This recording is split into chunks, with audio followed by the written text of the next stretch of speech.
most impressive books I have read, and I have been probably 70 times in India, in China over the last 35 years, 34 years, is your book on China. And the people speak now about the so-called G2 as really what matters in the world.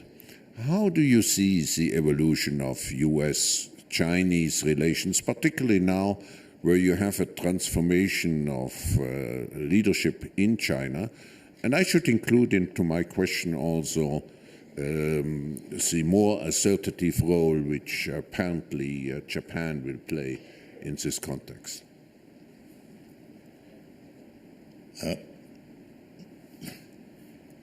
The US-China relations will be, in my view at least, acquiring a certain symbolic character for this reason. They are the two countries that will be developing the most active economic relations around the world. They will interact with each other everywhere. They provide the classic example of an emerging country and a status quo country working out their coexistence. And what history would teach one about this is that these countries will conduct an increasing rivalry, and that this will lead to constellations and to some kind of at least diplomatic conflict. But I think also that we are living now in a world where this traditional pattern, of which I've written a lot and which I understand very well, where this traditional pattern has to be superseded. There are issues like energy, proliferation, environment, that can only be dealt with on a global basis. If the United States and China fall into a Cold War pattern, every country in the world will be asked to choose in some fashion, will therefore be split in some fashion. And at the end of this process, one doesn't learn from history any achievement other than when countries like this have played out their roles, like Germany and vis-a-vis the rest of Europe. They face exactly the same problem with which they entered it. So in that sense, I believe Sino-American cooperation is extremely important. And in a certain kind of, and a close cooperation should be attempted.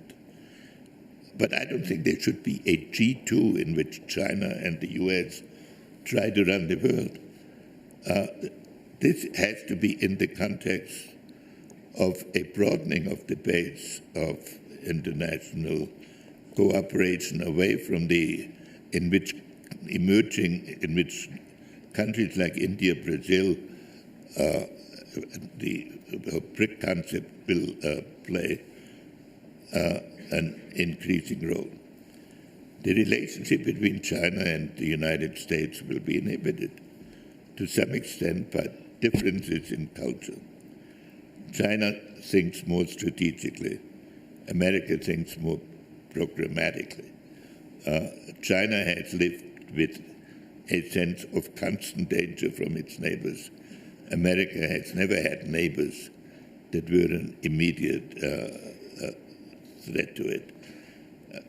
Both countries are now undergoing transformations domestically, but that is the fundamental challenge of the relationship.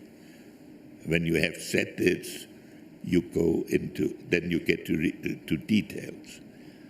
The injunction I would urge on both sides is, of course, being great powers, they have to work on settling their disputes, but they have to find something they can do jointly so that there is some experience on both sides. Now, Japan in this will play a key role, being a major country in the region. Japan is undergoing a transition now from being primarily an economic country, which was an unnatural result of World War II, to becoming more active in international affairs and sorting out, in the Japanese way, the various options it has.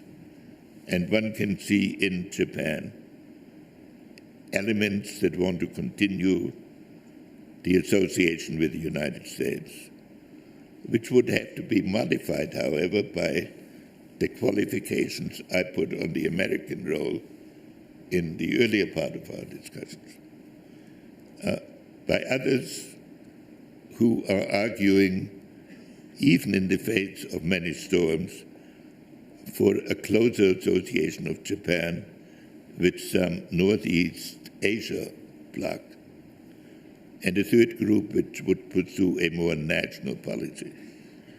This Japanese debate is carried out in a manner that is more elusive and less programmatic than debates are carried on in the United States and in other Western countries. But it has to be understood, and one has also to understand that the decision Japan makes in its options will be affected, importantly, by what kind of Sino-American relationship will develop, and by the assessment in Japan of how the various parts of the world are really evolving.